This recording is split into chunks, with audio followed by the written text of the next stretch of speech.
Hello again. In this lecture, I'm going to cover phrase structure, giving you an overview of three possibilities for structuring a phrase, the sentence and the period being the two big ones, and then I'll also talk about the double period, which also goes by some other names.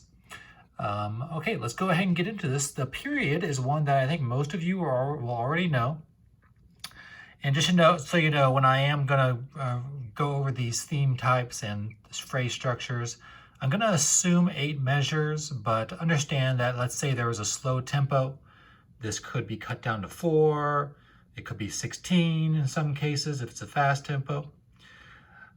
Or there could be some expansions, but just let's assume for understanding this that we're dealing with an 8-measure phrase. So again, let's start with the period.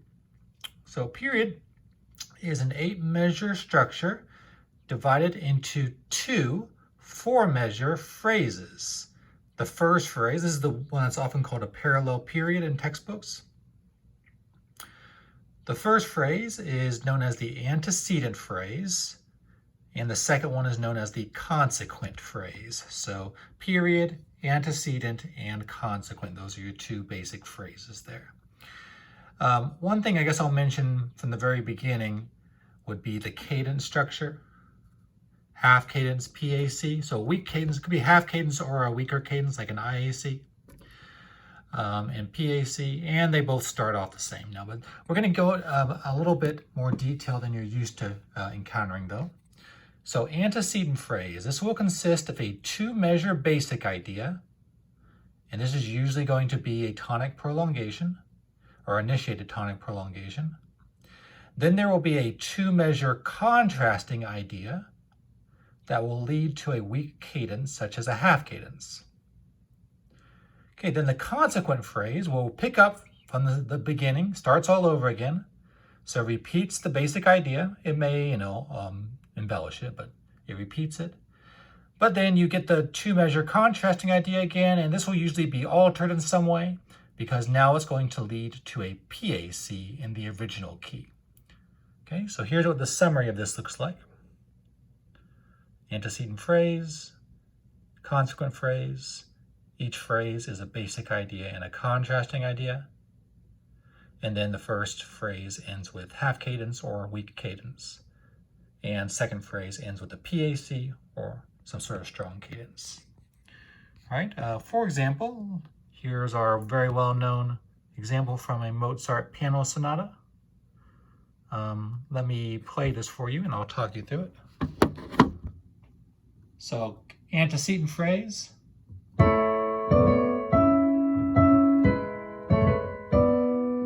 That's your basic idea. Then 2 measures of contrasting idea, leading to a half cadence. Then consequent phrase. Repeat the basic idea. Contrasting idea is now altered so that we land on a PAC. Now notice my second level analysis here too. I didn't do the full Roman numeral analysis, but notice how antecedent we go from tonic to dominant. We have a predominant also. And then the second one goes tonic, predominant, dominant to tonic. Okay. Now I'm sure most of you will be familiar with this theme structure. Okay. Let's go ahead and talk about the next one. This is the sentence. This one may be a little bit less familiar to you, or maybe entirely new for some of you. Once again, an 8-measure structure divided into 2 4-measure phrases. The first phrase is called the presentation, and the second phrase is called the continuation. Okay, so presentation and continuation here.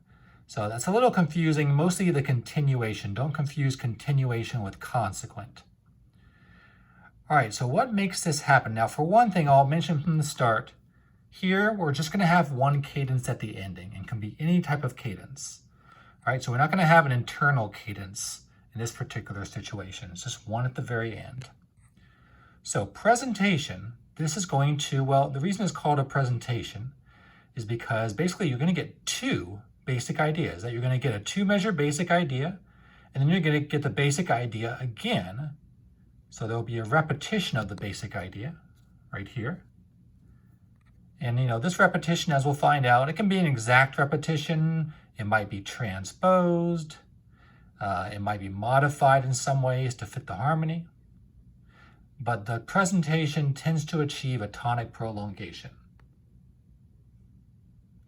Okay, and the prolongation may end within the presentation, or it may conclude at the beginning of the continuation. So sometimes it goes further into the continuation. Anyhow, what happens in the continuation phrase? This is measures 5 to 8. Here we're going to, basically this is going to be a phrase that leads to a cadence. So it's going to have increased harmonic and rhythmic activity. Oftentimes, the continuation phrase will start off with fragmentation, and then will drive to a cadence. So a lot of times what you get in measures 5 and 6 would be a fragmented motive. So maybe like a 1-measure idea that gets repeated, and then the last 2 measures tend to be given over to cadence. All right, let me play you a recording, actually, of this next example.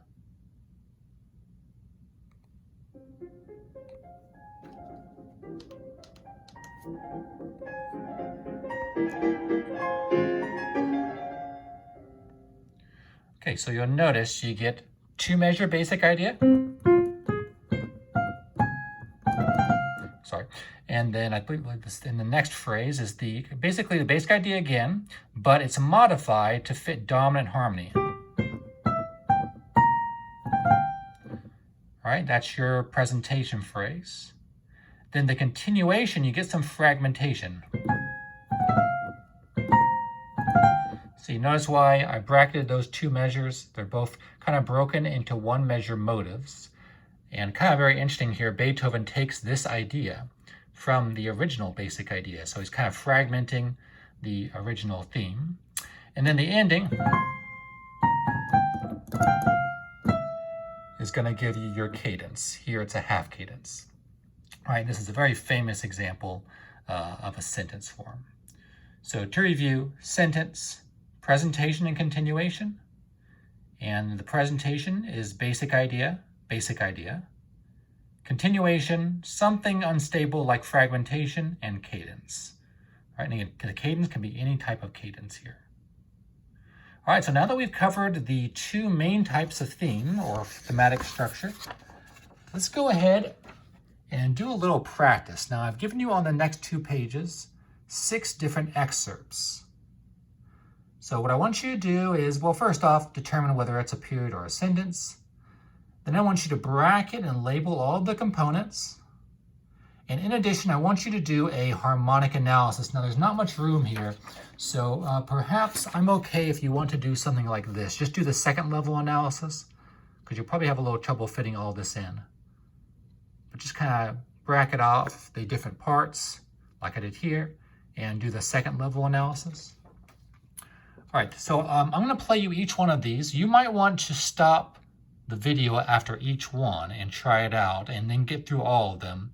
Then I'll be showing you my examples. So here's the first one. Sorry.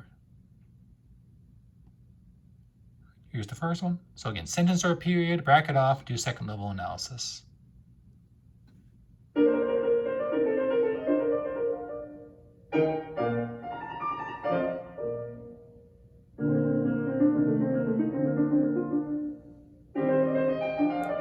Okay, just stop there. Okay, that's the first one. All right, second one. Here we go.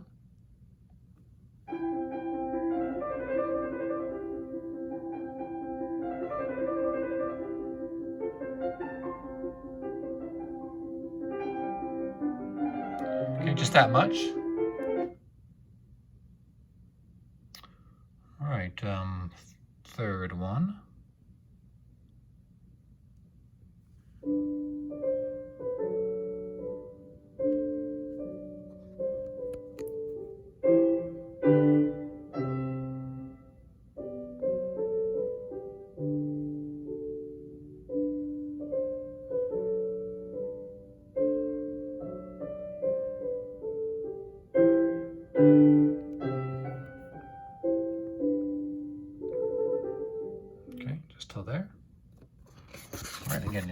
more. These become a little more adventurous as we go along.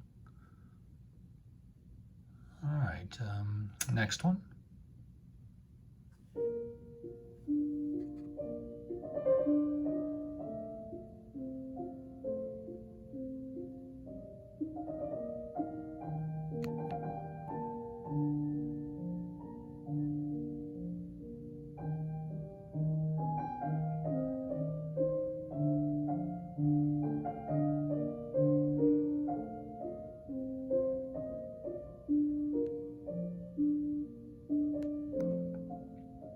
Just that much. All right, then this next one. This one goes by pretty fast.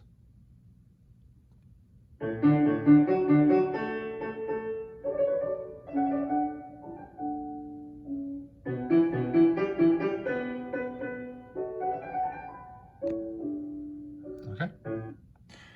And now, last one, by the way, those were all by Mozart. This next one's by Beethoven.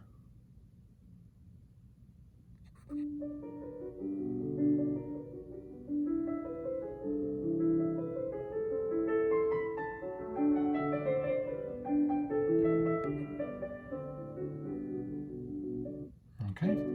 Oops. All right, so go ahead and finish all those up, and I'm going to show you my answers in a second.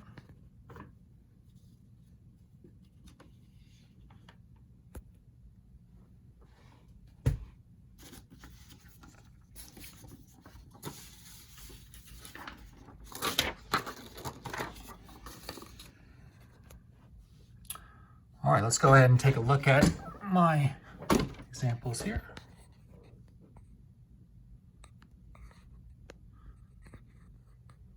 All right, first one, pretty textbook, period. So antecedent, consequent, basic idea, contrasting idea. The first cadence here is an IAC. No predominant in the first phrase, just kind of tonic to dominant, tonic, pretty weak sounding. Then consequent. Notice again how always the basic idea always is a tonic prolongation. Now it may continue past, but basic idea is always going to give you a tonic prolongation.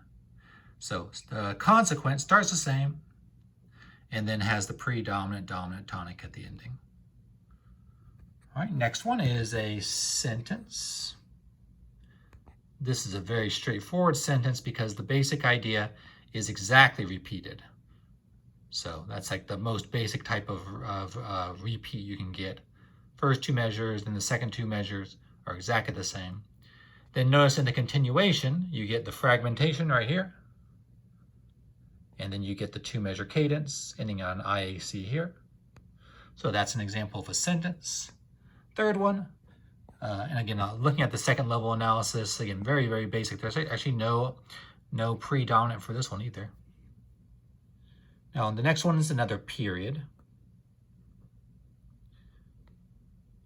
So this one has your standard half cadence. And then so antecedent, consequent, basic idea, contrasting idea, and so on down the line. This consequent phrase does have the predominant, dominant to tonic. So again, this is really all I needed for this one, but if you have some time later, it'll be good to kind of work through the harmonic details. Because this would have all these big tonic prolongations. These are going to use those techniques we've talked about before. All right, let's go into the back page.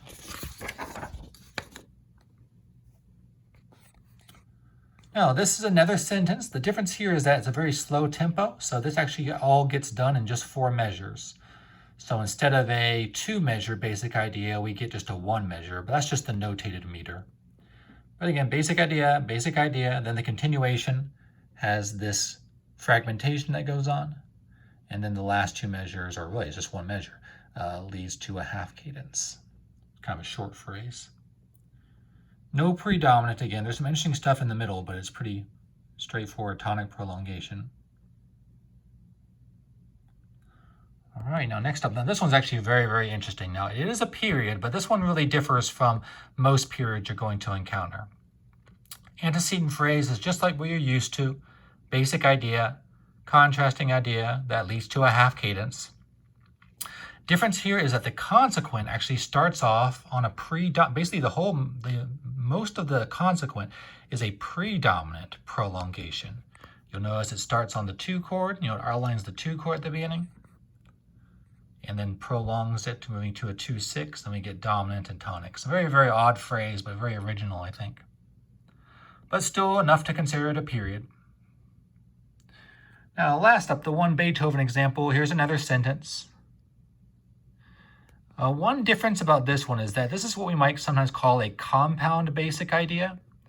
That's because the basic idea itself, the da da da da da da da da da da da da, has kind of like 2 parts to it.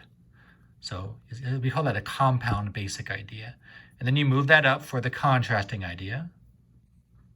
And now the continuation is kind of unique because it doesn't start off with the fragmentation.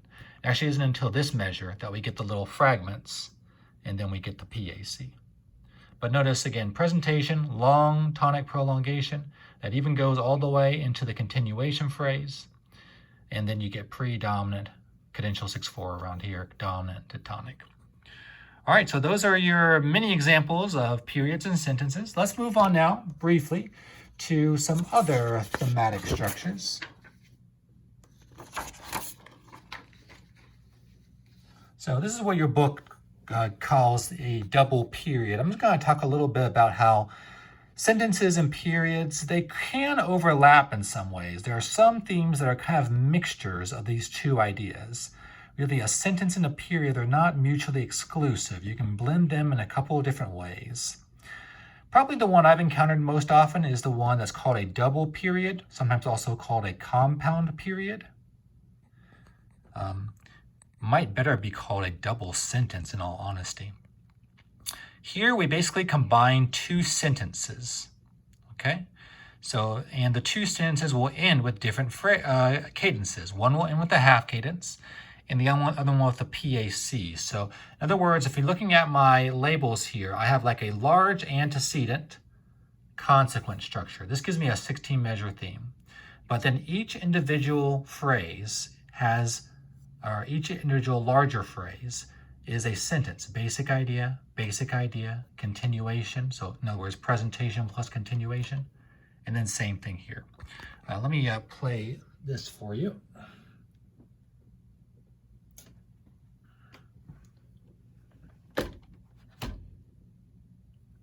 I'll walk you through it as I'm playing it. So antecedent, here's the basic idea, just like a presentation. Basic idea again.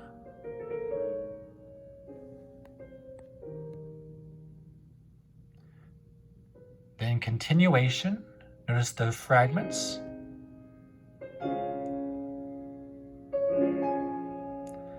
Then the cadence. And it ends on a half cadence. Now we have a sentence there, but now we get this phrase again, creating an antecedent consequent structure.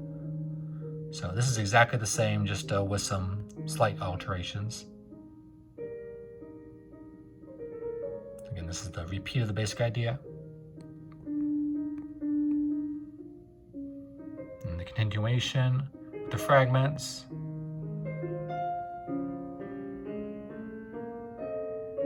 And now we get our PAC.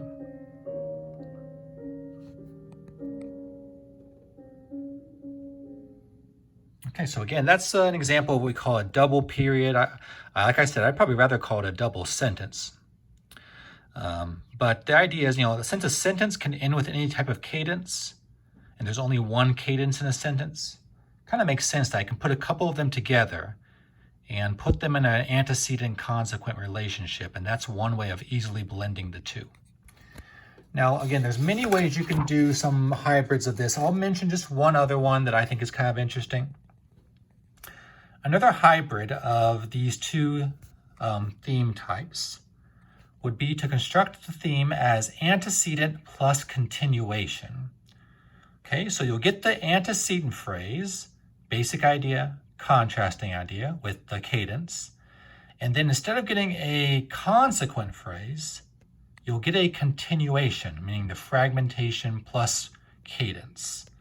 Now I'm going to actually play you this second example. These are both very similar to each other, but again, notice here, antecedent, basic idea, contrasting idea.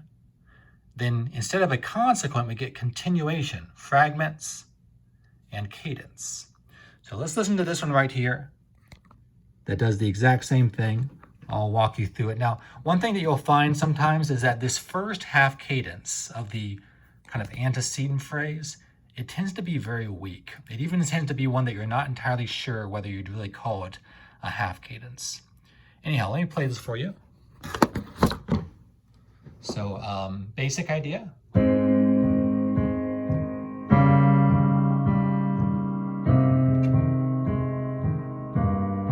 Contrasting idea. And then something like a half cadence here. And then fragmentation.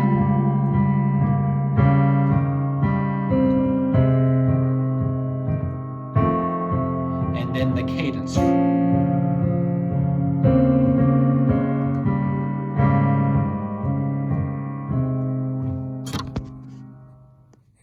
Okay.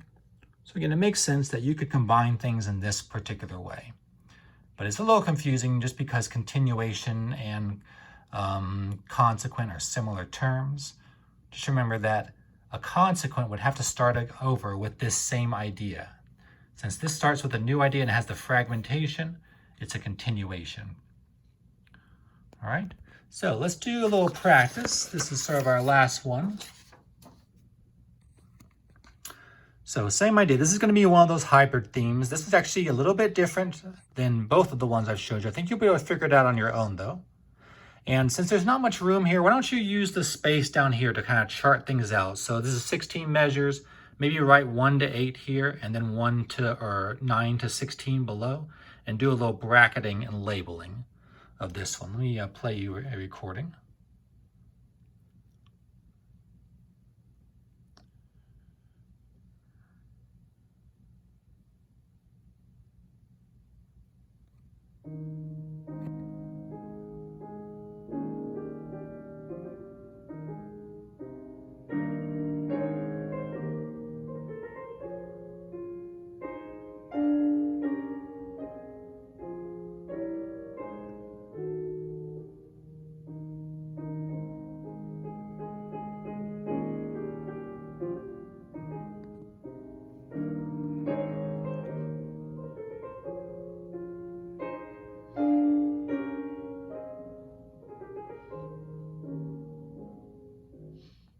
Okay, go ahead and pause the video and try this one out.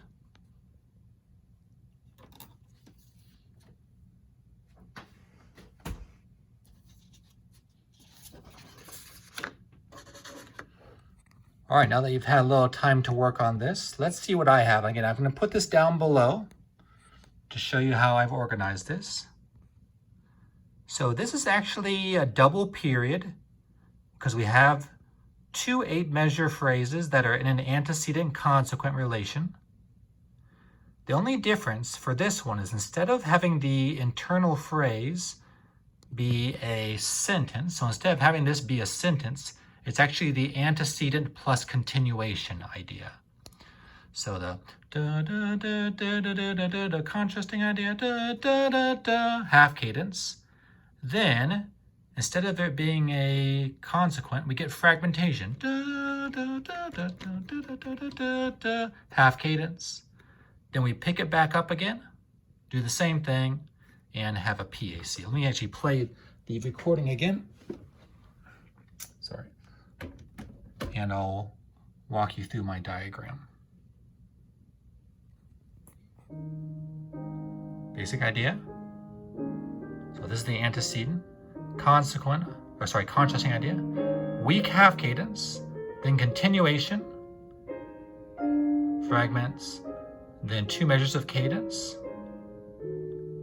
half cadence, and now the consequent, same thing, but embellished, contrasting idea, half cadence, kind of a weak one, continuation, that's now going to lead to a PAC.